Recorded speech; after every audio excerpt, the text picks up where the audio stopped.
On October 30 and also on December 10, the congregation is invited to gather. It's not a meeting, no voting. We're gathering in order to go deeper into our experience of ourselves as a community and to both look backward and to experience some of what's happened among ourselves that's been not easy, sometimes painful, and also to, later in December, to go deeper into our commitment as a multicultural congregation.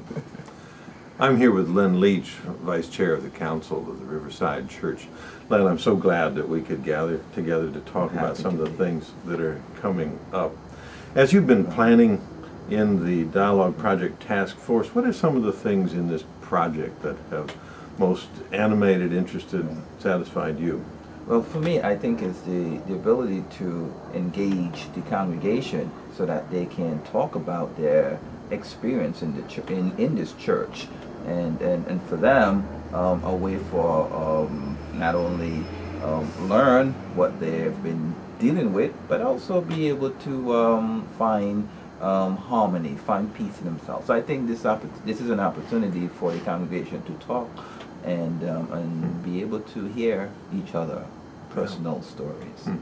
So that excites me because I don't think we have done that, although we've gone through a lot in the last few years, and this is an opportunity for that to take place. Len, I've been hearing, while I've been interim minister here, many people saying, we haven't even talked about it. And the it means different things to different people. One of our objectives for October 30 is really to get an opportunity to talk about it. People differ as to what it is they feel has been inside themselves and what they need to get out. What is it we really need to talk about at Riverside Church? Well, we need to talk about what happened 2 years ago when Dr. Braxton was here, and the issues on both sides, pro and con, and how we as a church were impacted by that incident. And I think this is an opportunity for individuals to say what was on their mind, whether they were pro or con as it relates to Dr. Braxton, without judgment. So I am really excited on the 30th so that we can, for once, hopefully, learn and move beyond that experience. Yeah.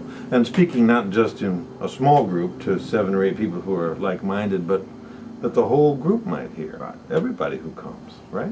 Absolutely, and I think that's important because while there was a lot of discussion surrounding Dr. Braxton, I think there are many in the congregation who don't even know what some of the issues really were. Yeah. So this is an opportunity for them to also hear from individuals, congregants, as to their side or the other side of the story.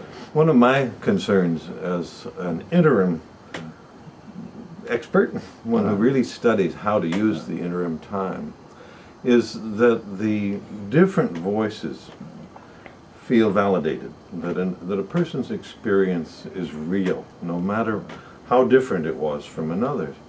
I have invited a group of playback players whom I've worked with in the past to come to Riverside on October 30 to help us feel the stories that Riverside members will be telling in an even deeper way. So we're going to be hearing those stories, and as I work with you on the task force, we've laid out how it's going to be, that the players will lift up the emotional core of what they've heard.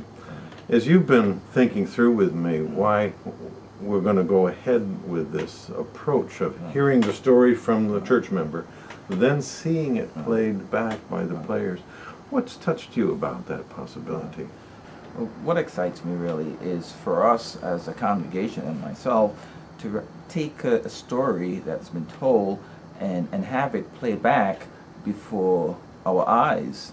And I think that experience could lend us, give us another view of what took place and be able to say, you know what, we need to move forward beyond that. So I think I'm looking forward to how this experience can help us to grow and move beyond the situation that we are in surrounding Dr. Braxton. So I'm looking forward to that experience. I've never really participated or been involved in something like that, and I think probably most people in the church Probably not, yeah. So it's an opportunity to see whether that can bring a bit of closure to the issues that we've been dealing with in this church.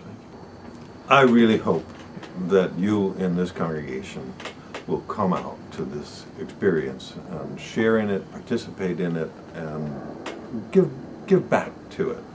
The need of Riverside to experience our unity is high, and when we do small group work, that's important. When we do the one-on-one conversations that the Dialogue Project includes, that's important. This is a unique opportunity for the whole church to come together, to hear things that they themselves have not felt or even agreed with, but to hear them and to accept that we can really be one and grow and move forward in our life together. Please come on October 30.